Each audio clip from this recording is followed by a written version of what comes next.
dengan NIM B11021241182. Di sini saya akan menjelaskan satu siklus akuntansi untuk memenuhi ujian akhir semester saya. Untuk soal bagian pertama itu soal analisis. Di sini saya mengambil soal nomor 2 dan nomor 3. Soal nomor 2 itu, coba saudara analisis ketika perusahaan memutuskan menggunakan metode perpetual dalam pencatatan laporan keuangan akuntansinya. Apakah perusahaan itu perlu melakukan perhitungan fisik di gudang pada saat menyajikan laporan di akhir periode, dan mengapa? Menurut analisis saya sendiri, perhitungan fisik ini sangat perlu dilakukan karena perhitungan fisik ini bisa menjadi patokan atau bahan pertimbangan sekaligus untuk mengungkapkan transaksi-transaksi yang tidak tercatat di sistem elektronik, yang tidak terungkap di sistem elektronik, misalnya seperti dicuri, salah penyimpanan, dan rusak. Yang kedua, perhitungan fisik ini juga bertujuan untuk mengevaluasi apakah perusahaan melakukan penyesuaian atas nilai persediaan, misalnya karena ada penurunan nilai persediaan utang, atau persediaan kadaluarsa. Hal ini sangat penting untuk memastikan nilai persediaan yang tercatat dalam buku mencerminkan nilai wajar persediaan yang ada di gudang. Yang ketiga, perusahaan fisik ini juga sangat penting dan bertujuan untuk memenuhi standar akuntansi yang berlaku, yang mengharuskan perusahaan untuk melakukan perhitungan fisik persediaan setidaknya sekali dalam setahun dan mencatat selisih antara jumlah persediaan yang tercatat dalam buku dengan jumlah persediaan yang ada secara nyata dalam gudang sebagai penyesuaian persediaan. Untuk soal selanjutnya adalah apabila Anda, yang dimaksudkan di sini adalah saya, apabila saya memiliki perusahaan dagang yang bergerak pada jual beli peralatan dan perlengkapan konstruksi atau toko bangunan, pencatatan metode perpetual atau periodik yang akan Anda gunakan dalam menyajikan laporan keuangan akuntansi, dan mengapa? Di sini, jikalau saya memiliki perusahaan yang bergerak, perusahaan dagang jual beli peralatan dan perlengkapan konstruksi, di sini saya akan memilih metode perpetual karena metode perpetual ini dia lebih rinci, lebih lengkap istilahnya, karena pencatatannya dilakukan itu secara update, lebih akurat, dan nilai persediaannya tuh nyata ada dalam gudang, sehingga memudahkan saya untuk mengelola persediaan dan menghindari kekurangan atau kelebihan persediaan. Terus yang kemudian, metode perpetual ini memungkinkan saya untuk menentukan beban pokok penjualan setiap kali terjadinya penjualan, sehingga saya dapat menyusun laporan laba rugi kapan saja tanpa perlu menunggu akhir periode. Hal ini karena saya dapat mengetahui kinerja usaha yang lebih cepat dan tepat, sehingga saya dapat mengambil keputusan yang lebih baik untuk meningkatkan produktivitas usaha saya sendiri.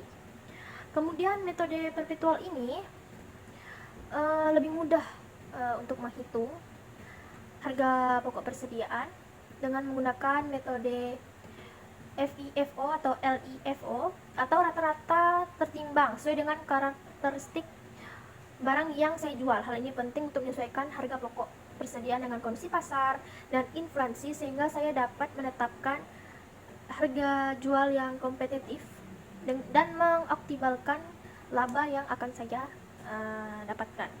Selanjutnya di sini, di soal bagian 2 yaitu keterampilan analisis.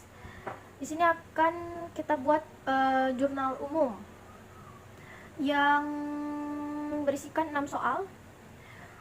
Soal nomor 1 adalah pada tanggal 1 Desember 2019, toko bangunan Santara membeli 12 sak semen kepada toko bangunan Ardi dengan termin kredit 10/10 N/30 FOB destination point sebesar Rp12. Catat menggunakan metode periodik. Di sini sudah jelas toko bangunan Santara ini melakukan transaksi membeli. Jadi nama akunnya adalah pembelian. Pembelian ini termasuk ke benua beban, yang dimana beban bertambah itu letaknya di debit. Jadi pembelian ini yang sejumlah Rp12 ini letaknya di debit. Yang kedua adalah utang dagang. Kenapa utang? Karena dia membeli 12 sak semen ini dengan kredit. Nah, utang ini termasuk ke benua utang, yang dimana jika bertambah letaknya di kredit. Terus untuk soal nomor 2, pada tanggal 3 Desember 2019, toko bangunan Santara menjual besi kepada toko bangunan Umar dengan termin kredit 2/10 N/30 FOB destination point sebesar Rp50. HPP, barang yang dijual senilai Rp15. Catat dengan metode perpetual. Di sini metode perpetual untuk tanggal 3 Desember 2019 yaitu piutang dagang. Itu di debit sebesar 50. Kemudian penjualan, mencatat transaksi penjualan ini karena iya di sini apa namanya? TB Santara ini menjual besi kepada TB Umar. Nah, jadi nama akunnya itu penjualan, letaknya di kredit. Terus HPP, di sini sudah jelas tertera di soal HPP, barang yang dijual senilai Rp15, letaknya di debit. Kenapa di debit? Karena HPP ini termasuk ke benua beban, yang kalau bertambah itu letaknya di debit. Kemudian persediaan barang dagang. Kenapa persediaan barang dagang? Karena tadi kan kita udah jual. Dari penjualan ini kita dapat menyimpulkan adanya persediaan dagang. Nah, persediaan dagang ini di kredit letaknya sebesar Rp15. Kenapa persediaan dagang ini letaknya di kredit? Karena dia termasuk benua harta. Kenapa dia masuk ke kredit? Ya karena dia benua harta. Kalau harta ini berkurang, letaknya di kredit. Untuk soal nomor 3, pada tanggal 5 Desember 2019 mereturn 2 sak semen kepada TB Ardi karena semen beku dengan catatan menggunakan metode perpetual. Di sini karena dia mereturn, yaitu dia mengembalikan, jadi nama akunnya itu utang dagang. Utang dagang ini letaknya di debit. Kenapa di debit? Karena utang ini termasuk ke benua utang, yang dimana jika utang itu berkurang, utang itu berkurang, letaknya di debit. Terus kemudian persediaan barang dagang. Persediaan barang dagang ini kita catat di kredit sebesar Rp2 karena dia termasuk ke harta. Dia kan mereturn, mengembalikan. Berarti kita masih mempunyai persediaan barang dagangnya. Berarti kita tuh masih mempunyai persediaan barang dagang. Jadi kita masih ada gitu barangnya. Jadi letaknya di kredit sebesar Rp2. Kemudian nomor 4, pada tanggal 6 Desember 2019 membayar ongkos kirim penjualan pada tanggal 3 Desember sebesar Rp2. Nah, di sini tuh sudah jelas ya jadi soal membayar ongkos kirim, yang dimana berarti nama akunnya itu beban angkut pengiriman. Jumlahnya senilai Rp2. Di sini udah jelas kan, beban angkut pengiriman berarti kita tuh menanggung atau membayar ongkos kirim penjualan yang terjadi pada transaksi 3 Desember, letaknya itu di debit. Terus kas ini kan masuk ke Bunda Harta, kas kita jadi berkurang, letaknya di debit. Biar untuk pengiriman ini dia bertambah, jadi letaknya di debit. Terus soal nomor 5, 7 Desember 2019 melunasi pembelian semen tanggal 1 Desember dengan metode perpetual. Di sini kita melunasi pembelian semen kan tadi kan kita belinya secara kredit. Jadi pada tanggal 9 Desember ini utang dagang, nama aku itu utang dagang, itu letaknya di debit sebesar 10. Kenapa 10?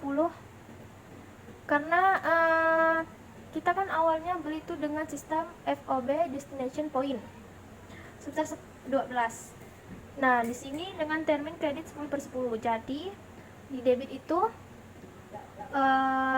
berjumlah dengan Rp10, terus persediaannya itu di kredit sebesar Rp1, terus kemudian kas kita berkurang.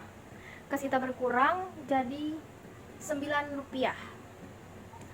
Di sini kita melunasi kan pembelian semen pada tanggal 1 Desember. Di sini tuh emang kita udah melunasi pembelian semen pada tanggal 1 Desember karena kita awalnya kan kredit. Terus tanggal 6 Desember, tanggal 6, maksudnya tanggal 10 Desember 2024, soalnya adalah menerima pelunasan dari TB Umar atas transaksi tanggal 3 Desember. Tanggal 3 Desember itu kan dengan sistem kredit belum lunas, berarti tanggal 10 Desember kita ini mau menerima pelunasan dari yang utang tadi itu. Jadi kas kita bertambah. Kas bertambah itu letaknya di debit sebesar 49. Terus dapat diskon pembelian karena ini apa namanya? Dia melunasinya itu sebelum 20 hari. Jadi diskon pembeliannya itu 1, piutang dagangnya itu Rp50, itu di kredit. Jadi total dari transaksi yang telah kita hitung tadi di jurnal umum itu berjumlah Rp141 di debit dan Rp141 di kredit. Hasilnya balance. Selanjutnya di sini kita akan mengelompokkan akun kas, yaitu menyusun buku besar dengan nama akun kas. Di sini pada tanggal 6 Desember 2019 uraiannya itu membayar ongkos kirim penjualan atas transaksi 3 Desember dari jurnal penyesuaian yang tadi kita hitung. Di kredit itu ada 2.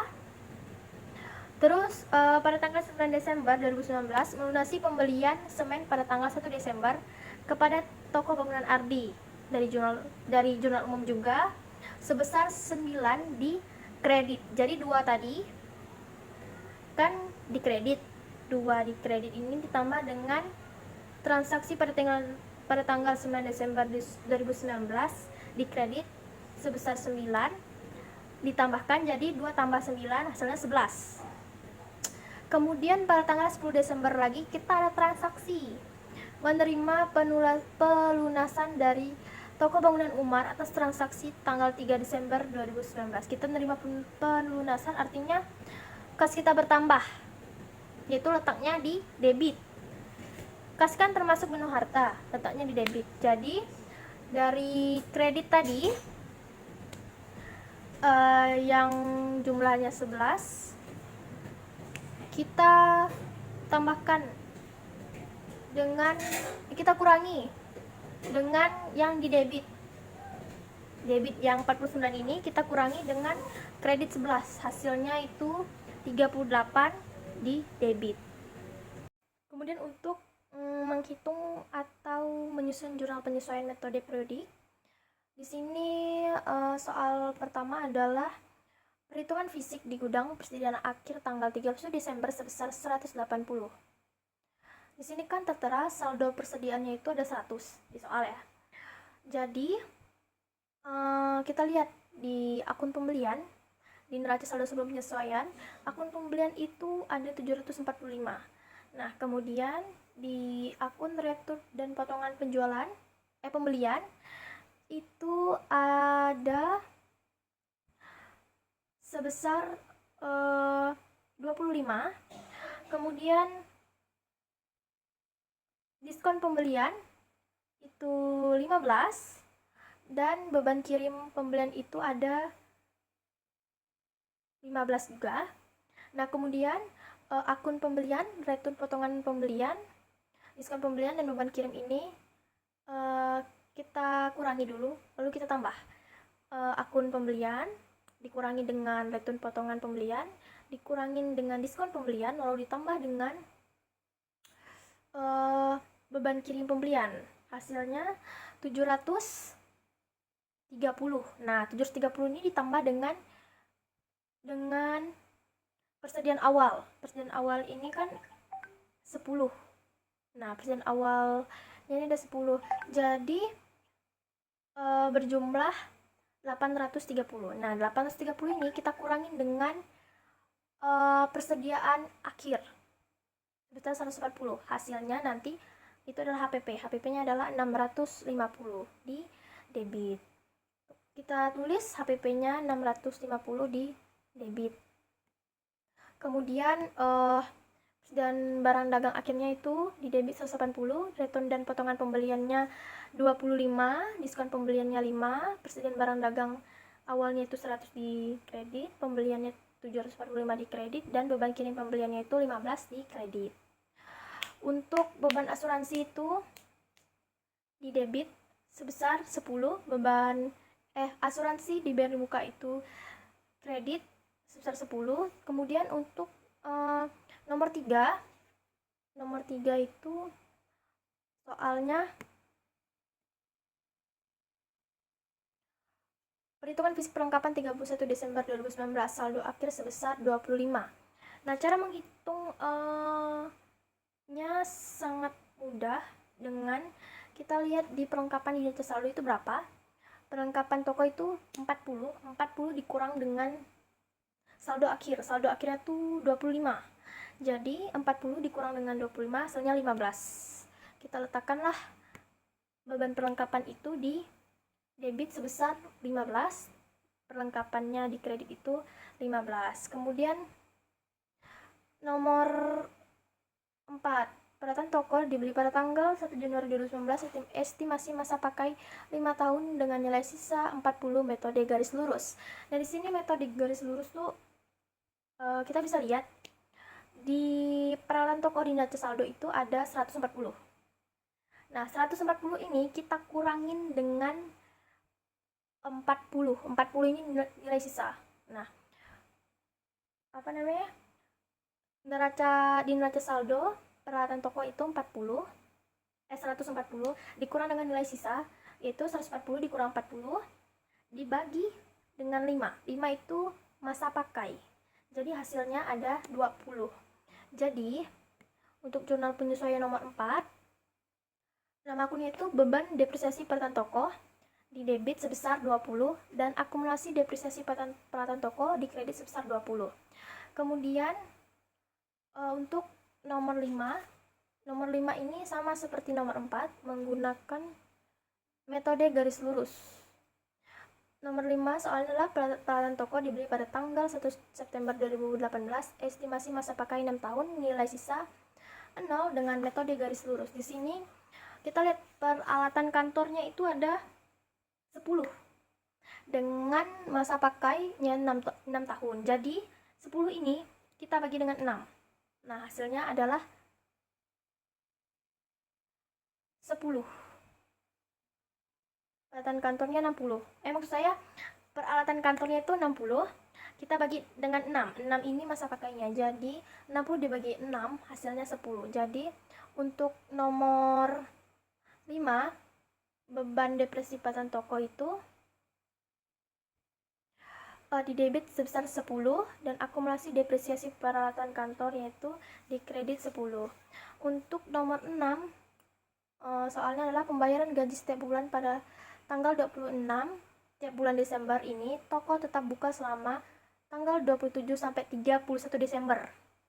Gaji karyawan sebesar Rp2 per hari. Karyawan yang masuk terdiri atas 5 orang staf penjualan dan 5 orang staf administrasi. Nah, di sini juga kita menghitung lagi dengan cara Untuk karyawan yang kerja itu kan 5 orang staf penjualan. 5 orang staf penjualan ini dikali dengan berapa hari toko ini buka. Dari tanggal 27 sampai 31 Desember itu kan ada 5 hari, 27, 28, 29, 30, 31, ada 5. Jadi 5 orang staf penjualan dan staf administrasi ini masing-masing kita kalikan dengan 5. Kemudian kita kalikan dengan 2.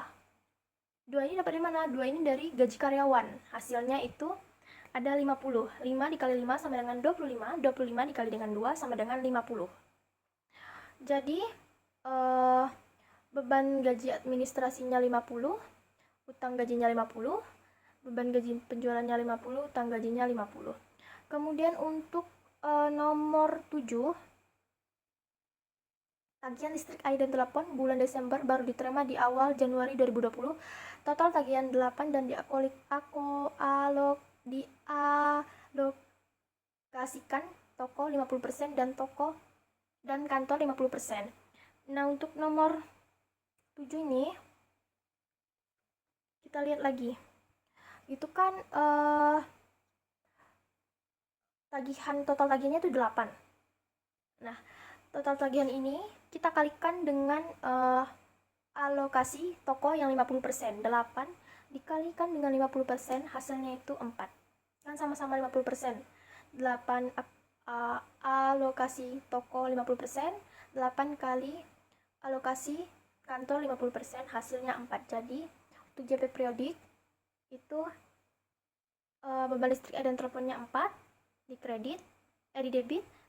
Beban listrik, air, dan telepon toko itu 4 di debit, dan beban yang harus masih dibayar itu 8. 8 dapat dari mana? 8 ini didapatkan dari hasil penjumlahan 4 ditambah 4 ini yang udah kita hitung, beban listrik, air, dan telepon toko, dan beban listrik, telepon kantor. Kemudian untuk beban bunga itu di debit sebesar 6 dan utang bunga sebesar 6 juga di kredit. Totalnya adalah 1029. Untuk jurnal penyesuaian atau JP perpetual ini sama penjelasannya, hanya saja yang membedakan adalah nomor 1 jurnal penyesuaian metode perpetual ini ibaratnya lebih simpel daripada metode periodik, karena di sini kita hanya mengurangi HPP, kita hanya mengurangi persediaan barang dagang di daftar saldo di neraca saldo itu 230. 230 ini dikurang dengan 180 dari mana? 180 itu dari soal, yaitu persediaan akhir. Jadi persediaan barang dagang ini dikurangin dengan persediaan akhir. Jadi 230 ini dikurang dengan 180. Jadi nama akunnya itu harga pokok penjualan sebesar 50 di debit, dan persediaan barang dagangnya itu di kredit sebesar 50.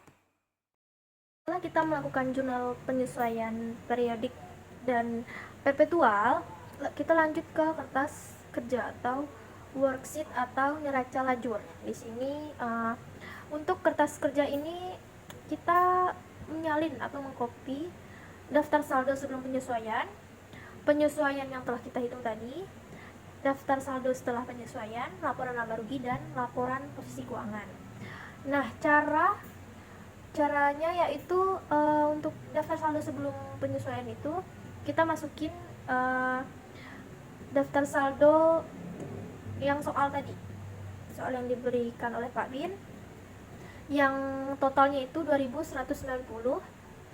Kemudian untuk jurnal penyesuaian ini kita memasukkan hasil perhitungan kita yang kita hitung tadi, seperti untuk persediaan barang dagang tadi kan 50 di kredit, terus asuransi dibayar di muka 10 di kredit, perlengkapan toko 15 di kredit, terus akumulasi depresiasi peralatan toko di kredit sebesar 20, akumulasi depresiasi peralatan kantor 10 di kredit, beban yang harus masih dibayar 100 di kredit, utang gaji menurut saya utang gaji 100 dikredit, beban yang harus masih dibayar 8 dikredit, 8 rupiah, utang bank dikredit 6 rupiah, kemudian harga pokok penjualan HPP 50 rupiah di debit, beban gaji penjualan 50 di debit,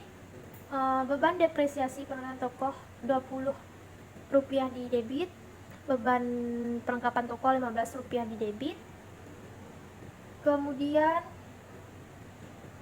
beban listrik, air, dan telepon tokoh 15 rupiah di debit, beban gaji administrasi 50 di debit, beban depresiasi peralatan kantor 10 rupiah di debit, beban asuransi 10 rupiah di debit, beban listrik, air, telepon kantor itu di debit juga. Kemudian beban bunga 6 itu di debit. Tadi beban listrik, air, telepon kantor itu 4, beban bunganya 6 di debit. Jadi dari hasil perhitungan ini dapat dijumlahkan untuk jurnal penyesuaian itu 219 di debit dan di kredit. Kemudian untuk neraca saldo setelah penyesuaian, di sini kita menjumlahkan yang di neraca saldo setelah penyesuaian ini kita menjumlahkan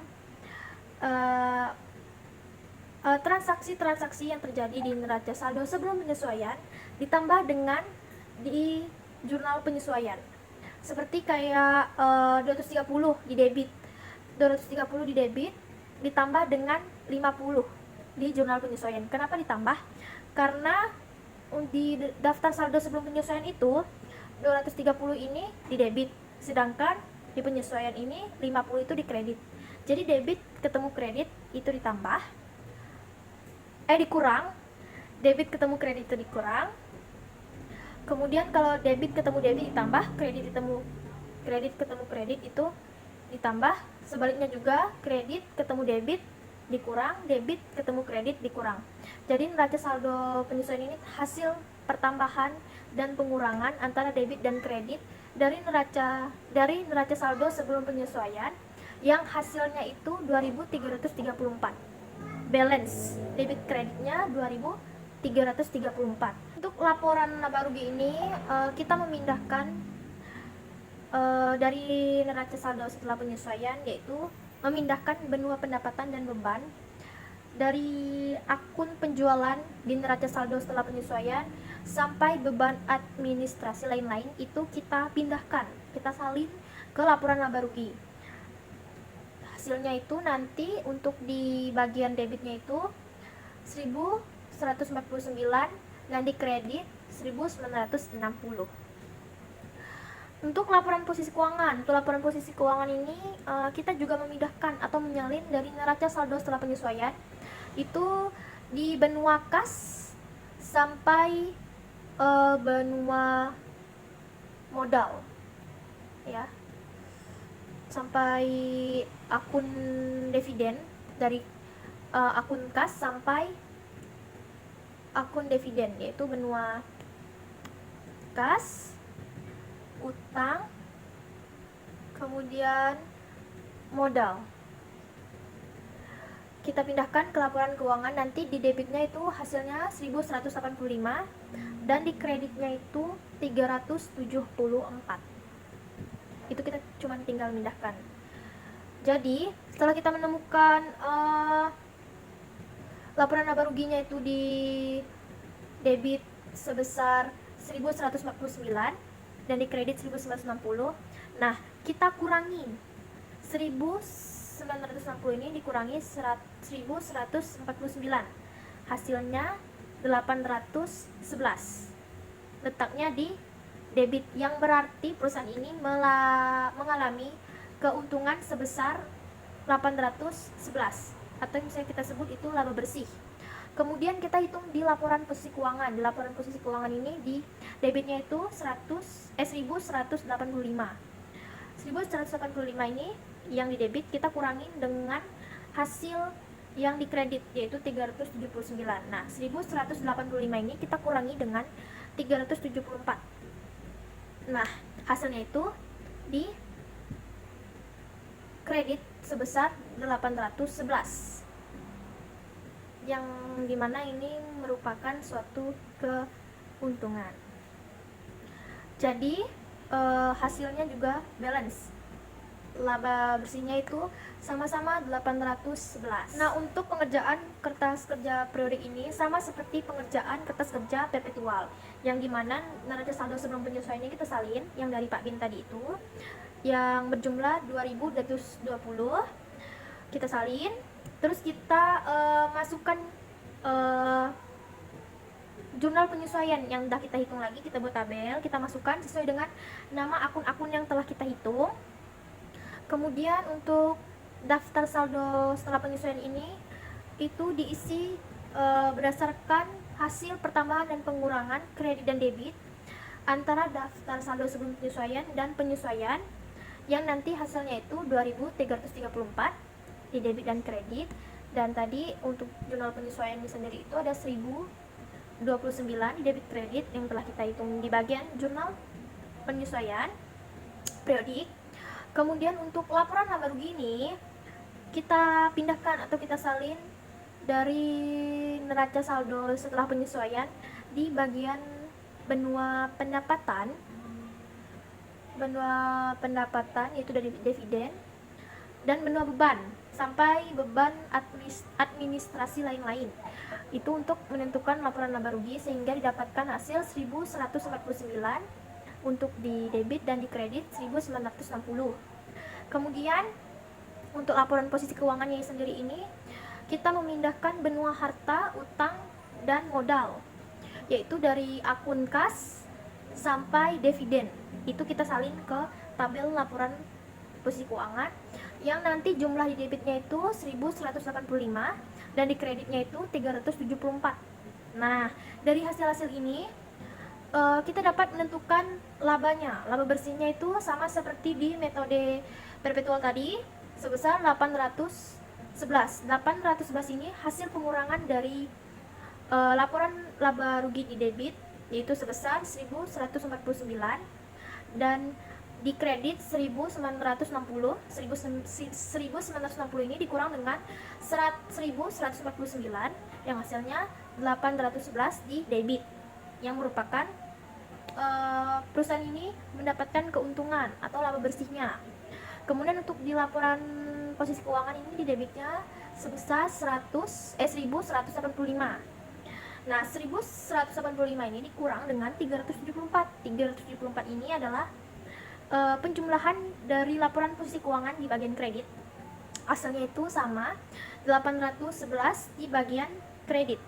Jadi perusahaan ini dapat disimpulkan mendapatkan keuntungan sebesar 811. Untuk laporan posisi keuangan di sini kita akan membuat laporan laba rugi yang terdiri dari benua pendapatan, yaitu dari penjualan.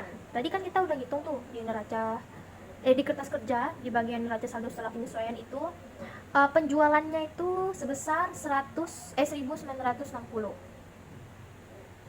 Di laporan laba rugi di kertas kerja tadi sebesar 1.960. Nah, kemudian dari penjualan ini kita kurangi dengan retun potongan penjualan dan diskon penjualan. Retun dan potongan penjualan ini kan sebesar 30, dikurang dengan 30, dikurang dengan diskon penjualan sebesar 25. Jadi 1.960 ini dikurang dengan 55 ini hasil penjumlahan dari retun potongan penjualan 30 dan diskon penjualan 25. Hasilnya itu 1.905 hasil dari penjualan bersih. Kemudian 1.905 ini dikurang lagi dengan HPP. Dikurangi dengan HPP yang tadi kita hitung di kertas kerja sebesar 650. Hasilnya atau laba brutonya atau laba kotornya itu sebesar 1.255. Kemudian untuk beban usaha ini terdiri dari beban penjualan, beban gaji penjualan, beban sewa, beban depresiasi peralatan kantor, beban perlengkapan toko, beban kirim penjualan, beban listrik, air dan telepon toko, beban iklan, beban penjualan akhir-akhir, lain-lain. Jadi total beban penjualan ini didapatkan dari laporan laba rugi tadi di kertas kerja. Jadi total beban penjualan itu 319. Kemudian lanjut ke beban administrasi. Ini kita dapatkan dari laporan laba rugi juga. Jadi total beban administrasinya itu 125. Nah, 125 ini dikurang dengan beban usaha. Gading. Setelah kita menentukan total beban administrasi ini, dapat ditolakkan juga beban usahanya itu sebesar 444. 444 ini dapat dari 319 total beban penjualan ditambah dengan total beban administrasi 125, hasilnya 444. Jadi laba bersihnya itu sebesar 811. Kemudian untuk laporan perubahan modal atau ekuitas pada bulan Desember 2019, saldo awal sebelum jurnal umum itu modal sahamnya tuh 25, saldo labanya itu 120. Kemudian dari modal saham dan saldo laba ini ditambah 25 ditambah 120, hasilnya 145. 145 ini adalah hasil pertambahan dari modal saham dan saldo laba. Kemudian ditambah dengan laba bersih. Laba bersih tadi kan kita hitung dan kita dapatkan sebesar 811. Nah, dari laba bersih ini kita kurangi lagi dengan dividen. Dividennya itu tadi kan udah kita hitung juga dan kita dapatkan di kertas kerja itu sebesar 40. Kita kurangin. Jadi 811 ini kita kurang dengan 40. Hasilnya itu apa namanya? 891. Nah, saldo akhirnya itu kan tadi kan 25 ya. Jadi 891 ini ditambah dengan 25. Hasilnya adalah 916. Jadi saldo akhirnya ini adalah pertambahan dari modal saham dan jumlah saldo laba. 891 ditambah dengan 25 hasilnya 916. Kemudian untuk laporan posisi keuangan. Di sini laporan posisi keuangan itu dibagi menjadi dua benua, yaitu benua harta dan benua utang, atau bisa kita sebut aset dan liabilitas. Aset ini ada aset lancar dan aset tetap. Untuk aset lancar ini terdiri dari akun kas, piutang dagang, persediaan barang dagang, asuransi di muka, perlengkapan toko. Kita jumlahkan hasilnya 945. Ini kita dapatkan dari daftar saldo setelah penyesuaian di kertas kerja yang telah kita hitung tadi. Kita tambahkan total aset lancarnya jadi 945. Kemudian untuk aset tetapnya itu peralatan toko, akumulasi depresiasi peralatan toko, peralatan kantor, akumulasi depresiasi peralatan kantor itu kita kurangi. Peralatan toko ini 140 kan di neraca saldo setelah penyesuaian tadi yang sudah kita hitung. Terus dikurang dengan akumulasi depresiasi peralatan toko dikurangi 40. Terus ditambah lagi dengan peralatan kantor itu 60. Dikurangi lagi dengan akumulasi depresiasi peralatan kantor sebesar 25. Jadi total aset tetapnya tuh 135. Kemudian dapat dijumlahkan total dari aset lancar dan total aset tetap yaitu 945 ditambah 135 hasilnya 1080. Kemudian kita lanjut ke bagian utang atau liabilitas. Di bagian utang ini dibagi menjadi dua juga, liabilitas lancar dan liabilitas jangka panjang. Nah, liabilitas lancar ini terdiri dari akun utang dagang, utang gaji, beban yang masih dibayar, utang bunga. Bagian lancar itu kita tambah semua. Utang dagangnya 20 ditambah dengan utang gajinya 100 ditambah dengan beban yang masih dibayar 100, utang bunganya itu 6.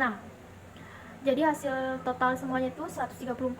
Kemudian untuk liabilitas jangka panjang itu ada utang bank 30.